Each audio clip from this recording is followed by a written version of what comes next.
안녕하세요. 고독한 전술가입니다. 만약 구독자 여러분이 프로축구 선수라면 선수 경력이 단 1도 없는 감독의 말을 믿고 따를 것인가요? 대부분의 사람들이 위의 상황에 처한다면 모두 의문을 표할 것입니다. 선수 경력이 하나도 없는 사람이 본인한테 와서 이래라 저래라 하면 선수 입장에서는 다소 황당할 수 있는데요. 때문에 선수 경력이 화려하지 않은 감독들은 스타 선수들과 문제를 자주 일으키는 경우를 보실 수 있을 것입니다. 반면 지단과 같이 감독 경력이 적지만 선수 시절 대단했던 감독들은 첫 부임임에도 선수들은 그의 말에 집중하려 할 것인데요. 하지만 여기에 이런 역경을 딛고 세리에 최정상의 팀을 이끄는 감독이 있습니다. 그는 프로 선수 생활을 단 한 번도 하지 않았지만 어떻게 세리에 최정상의 감독이 되었을까요? 그 과정들에 관한 이야기를 지금부터 시작하겠습니다. 1959년 1월 10일 나폴리의 바뇰리 지역에서 아메리고 사리 부부의 사이에 한 아이가 출생하였습니다. 그의 이름은 훗날 프로축구 감독으로 이름을 알리게 될 마우리치오 사리인데요. 그의 아버지는 이탈리아의 철강회사에서 일을 다녔기에 가정 형편이 부족하지 않은 중산층의 환경에서 자라왔습니다. 이탈리아의 여느 아이들과 다름없이 그는 축구를 사랑했고 나름 동네에서 곧 자라는 수준이었는데요. 하지만 중산층의 가족에서 태어난 그는 운동보다 공부에 조금 더 힘을 실어야만 했습니다. 그의 부모님도 사리가 축구선수가 되는 것보다 공부로 성장하는 것을 더욱 바랬는데요. 그렇게 착실하게 공부를 하며 그는 대학까지 진학하게 되었고 그러면서도 축구를 어느 정도 병행하였기에 선수가 되고자 하는 꿈도 있었습니다. 하지만 그의 실력은 동네에서 알아주는 정도의 수준이었고 프로 선수가 되기에는 한참 떨어졌습니다. 때문에 사리는 현실과 타협해야 했고 부모님의 바램도 있었기에 대학 졸업 후 곧바로 은행가에 들어가게 되었습니다. 그럼에도 그의 축구에 대한 사랑은 멈출 수 없었고 결국 그는 이탈리아 8부 리그에서 잠깐 활동하게 되는데요. 하부 리그의 선수들이 대부분 그렇듯 그는 낮에는 은행에서 일하고 밤에는 훈련, 주말에는 경기를 뛰게 됩니다. 이 부분만 보아도 그의 축구에 대한 열정을 엿볼 수 있는데 솔직히 말이 쉽지 저런 일정을 꾸준히 병행하는 것은 정말 힘들다고 할 수 있습니다. 결국 이런 생활을 20대 내내 지속하다 30대가 되자 선수 생활을 포기하게 됐는데요. 하지만 그는 선수가 아닌 감독으로 일을 하기 시작했고 또다시 은행 업무를 병행하며 7부에서 6부에 있는 아마추어 팀들의 감독직을 맡게 됩니다. 그렇게 30대를 축구와 일 그리고 가정을 책임지며 바쁘게 살아온 사리의 인생에 변화점 구간이 찾아오게 됩니다.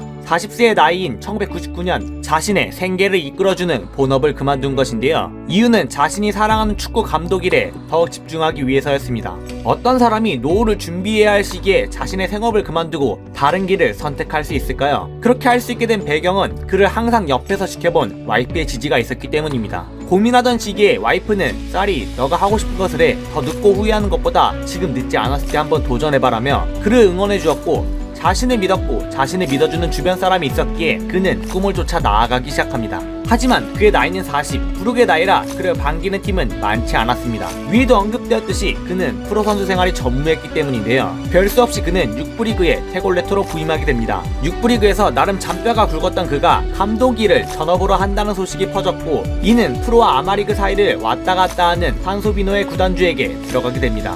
이미 이전에 6개의 팀을 관리해봤고 그런 과정에서 관록이 쌓이며 팀을 5부 리그인 세리에 D로 승격시키게 되는데요. 세리에 D부터는 프로리그이기 때문에 나이 40이 넘었을 때 드디어 첫 프로모델 감독 데뷔를 이루어내게 됩니다. 그곳에서도 2시즌이나 더 팀을 프로리그에 잔류시켰고 세 번째 시즌이자 프로리그 두 번째 시즌은 팀을 4부 리그로 갈 수 있는 플레이오프에 진출시키며 4부 리그의 팀들이 그를 눈독 들이기 시작합니다. 이에 그 시즌이 끝나 2003년 4부 리그의 산조 바네세로 팀을 옮기게 되는데요. 그곳에서도 사리의 역량은 지속적으로 발휘됐고 단 한 시즌 만에 3부 리그로의 승격을 이루어내게 됩니다.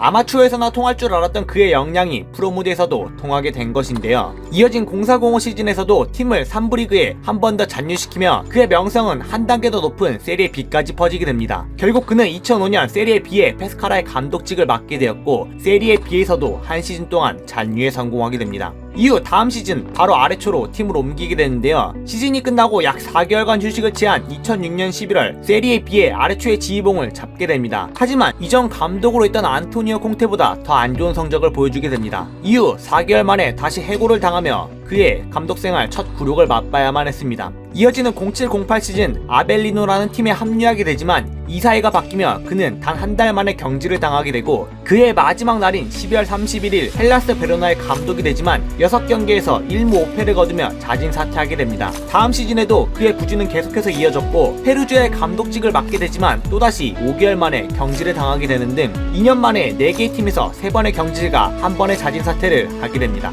지금까지의 과정이 너무 스무스하게 진행되어서일까요? 축구를 사랑했던 남자가 나이 40에 자신의 꿈을 쫓게 되고 한 시즌 만에 프로모델 감독 데뷔, 이어진 팀들마다 승격과 잔류를 시키며 6부 리그에서 단번에 2부 리그까지 올라왔지만 2부 리그의 벽은 생각보다 너무나 높았습니다. 결국 그는 처음부터 다시 일을 시작하게 됩니다. 감독으로만 있던 그는 1년간 휴식을 취하며 자신의 문제점들을 분석해 나가기 시작했고, 이번에는 2010년 그로스터의 감독이 아닌 코치로서 팀을 합류하게 됩니다. 그렇게 코치로서의 생활을 보내던 와중 3부 리그의 알레산드리아의 연락을 받게 되고 그곳에서 플레이오프까지 진출하게 됐는데요. 하지만 구단주가 배팅에 참여하게 된 사실이 재판에 붙여지게 되면서 팀은 성적과 상관없이 4부 리그로 강등을 당하게 됩니다. 이후 3부 리그의 소렌토의 지휘를 맡게 되면서 그의 전술적인 능력들이 빛을 발하기 시작합니다. 하지만 이번에는 구단 내부의 사정으로 좋은 성적을 유지했음에도 감독직을 물러나야만 했는데요. 이후 여러 팀을 찾아 러브콜을 보내던 와중 세리에 B에서 극적 잔류에 성공한 엠폴리와 연이 닿게 되었고 2012년 6월 25일 그는 감독으로 부임하게 됩니다. 강등권에 있던 팀을 단 한 시즌 만에 승격 플레이오프에 올려놓게 되었지만 아쉽게 최종 플레이오프에서 지게 되면서 승격에는 실패하게 되는데요.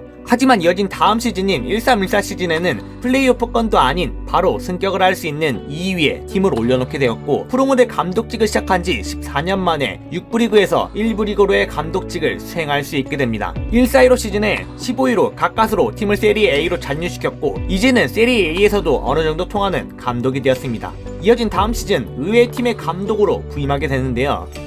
그 팀은 바로 나폴리입니다. 엠폴리를 팀에 잔류시킨 1-4-15 시즌 나폴리의 성적이 5위였다 할지라도 이전 두 시즌간 코파 이탈리아 한 번의 우승과 2위 3위를 하며 유벤투스의 우승을 견제할 만한 팀이 바로 나폴리였는데요. 사리 감독의 능력을 비하하는 것은 아니지만 현재 EPL의 성적으로 치면 15위에 위치한 브라이턴의 감독이 잔류에 성공했다고 맨유의 감독직으로 부임하게 되는 것이나 마찬가지입니다. 더군다나 1부 리그의 감독 경력은 단 1년밖에 되지 않은 56세의 감독을 선임하는 것은 나폴리 입장에서도 쉽지는 않았을 것이라 생각합니다. 하지만 그는 56세의 나이에 맞지 않게 그리고 1부 리그에서 단 한 시즌 있었던 감독답지 않게 훈련과 전술 그리고 이를 뒷받침하는 이론들은 매우 선구적이었고 이는 나폴리 구단의 경영진의 마음을 사로잡게 됩니다. 그럼에도 나폴리 구단 관계자들은 이름값이 떨어지는 그를 달갑게 생각하지는 않았습니다. 그렇게 시작된 1516 시즌 개막전에 패하면서 그의 선임은 잘못된 것이라는 기사가 쏟아져 나왔고 베니테즈로 실패를 맛보았으면서도 또다시 프로모델 감독 경력이 적은 감독을 선임한 것은 멍청했던 짓이라며 비난을 들어야만 했습니다. 이어진 두 경기에서마저 무승부를 거두며 세 경기에서 얻은 승점은 단 2점.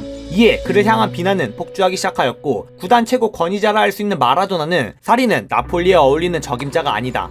즉 나폴리급의 감독이 아니라며 디스를 하게 됐는데요. 하지만 그는 침착하게 자신의 문제점을 분석해 나가기 시작했고 포메이션을 4-3-1-2에서 4-3-3으로 바꾸게 됩니다. 이어진 경기들에서 연승을 거두었고 유로파리그 6전 6승의 기록과 함께 리그 전반기 1등을 거머쥐며 겨우 쉽게 들어서게 되는데요. 하지만 스쿼드가 빵빵한 유벤투스에게 뒷심이 밀리며 2위를 차지하게 됩니다. 나폴리 부임 이전 1부 리그 단 한 시즌 그마저도 강등권과 가까운 15위의 성적을 기록했던 사리 감독은 나폴리 부임 단 한 시즌 만에 이전의 명성을 다시 되찾아오며 챔피언스 리그 직행 티켓을 따내게 됩니다. 하지만 역대 최고 기록을 보여줬던 이가인이 유벤투스로 떠나게 되었고 대체자로 밀리크를 데려오게 됐는데요. 그렇게 시작된 1617 시즌 초반 매서운 기세로 9경기 7골을 기록했던 밀리크는 A매치에서 십자인대 파열이라는 장기 부상을 당하게 되고 이에 주포를 잃은 사리 감독의 나폴리는 이전에 보여준 막강한 화력을 보여주지 못하게 됩니다. 하지만 전술가였던 그는 메르텐스를 원톱에 배치시키는 제로톱 전술을 사용하게 됩니다. 169cm의 단신의 선수를 전방에 배치시키는 결단력은 쉽게 할 수 있는 선택이 아닌데요. 하지만 메르텐스는 이를 훌륭하게 소화했고 사리 감독 또한 메르텐스를 위한 전술적 장치들을 마련해주며 공격에서의 공간을 최대한 밀집시키며 짧은 볼로 점차 공간을 점유해 나가는 식의 공격 방식을 펼치게 됩니다.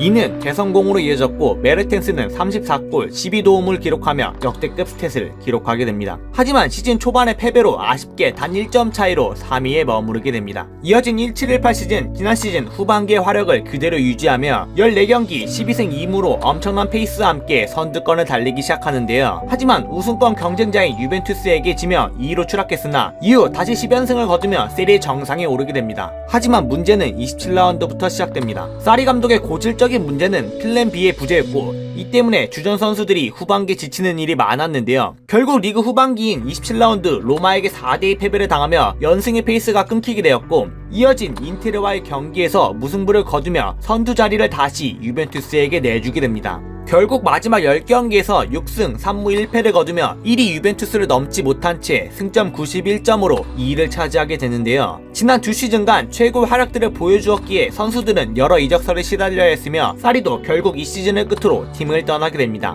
3년간 2위, 3위, 2위에 호성적을 기록한 그는 바다 건너에 있는 잉글랜드 첼시로 팀을 옮기게 됩니다. 이후 자신의 애제자 조르지뉴도 첼시에 합류하게 되는데요. 그는 즉시 팀을 손보기 시작합니다. 티보 크루투아를 내보내며 바이아웃을 주고 케파를 데려왔고 코바치치까지 레알에서 임대해오며 중원의 골칫덩어리였던 바카요코를 AC 밀란으로 임대 보내게 됩니다. 이어진 리그 개막에서 최고의 페이스를 보여주며 연승을 달리게 되지만 중원의 캉테와 조르지뉴의 자리가 지속적으로 겹치면서 무력화음이 나기 시작했고 이 때문에 연승 페이스가 끊기며 성적이 조금 떨어지게 됐는데요. 10라운드가 넘어가며 사리의 전술의 약점이 하나씩 드러나기 시작했고 수많은 경기에서 비기고 지며 시즌 초반과 다르게 아쉬운 행보를 보여주게 됩니다. 이후 맨시티에게 6대0 대패를 당하며 쓴맛을 보게 됐는데요. 그러던 와중 한 가지 큰 사건이 터지게 됩니다.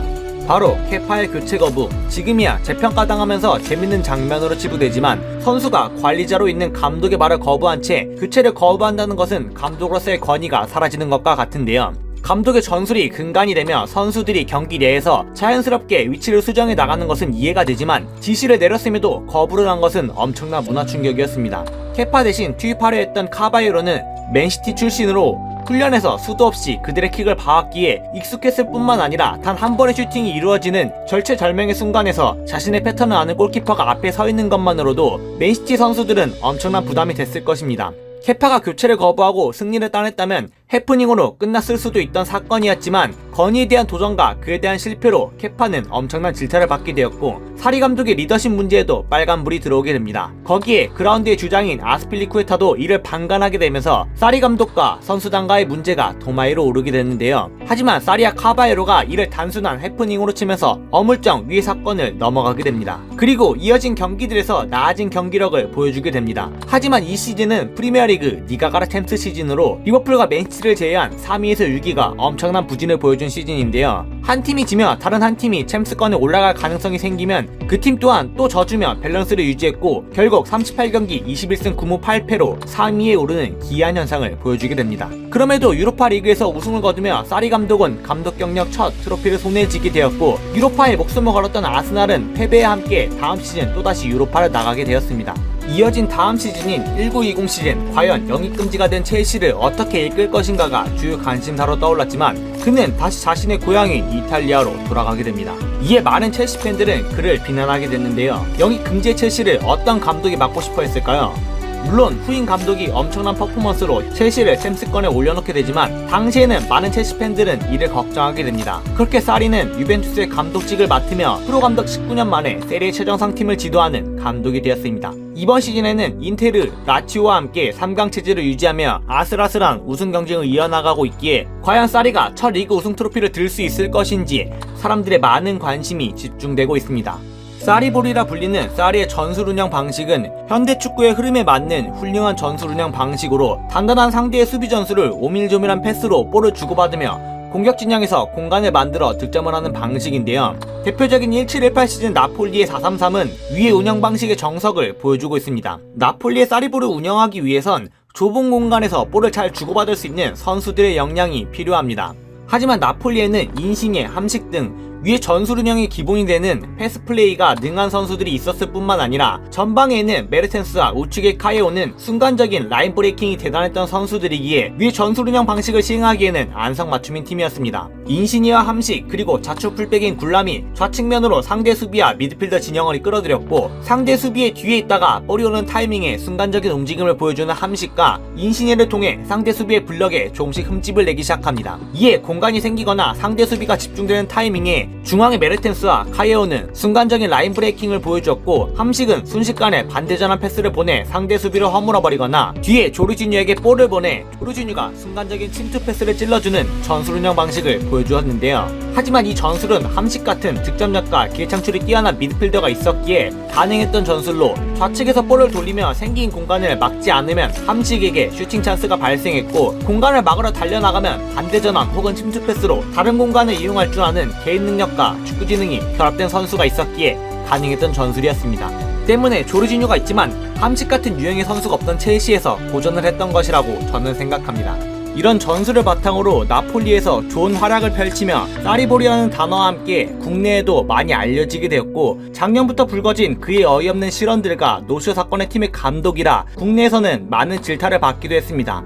하지만 이 모든 것을 제외하고서라도 그의 도전은 대단했다고 생각합니다. 그가 가진 엄청난 열정을 지지해준 주변 사람이 있었기에 많이 넘는 늦은 나이에 도전을 시작했고, 14년 만에 6부 리그에서 1부 리그로의 입성, 20년 만에 세리에 최정상을 차지하기 직전에 위치한 그의 도전은 아무런 접점도 없고 축구에 관심이 없는 사람들에게도 엄청난 귀감이 될 것이라 생각합니다. 물론 현실적으로 극히 드문 케이스라 할지라도 지금의 자리까지 올라오기 위한 그의 열정만큼은 본받아야 되지 않을까 하네요. 프로 경력이 전무하지만 프로 선수들이 이끄는 1부 리그 감독, 불혹의 나이에 생업을 버리고 새로운 도전을 시작하였고 20년 만에 정상에 오르려는 감독 마우리치오 사리의 이야기였습니다.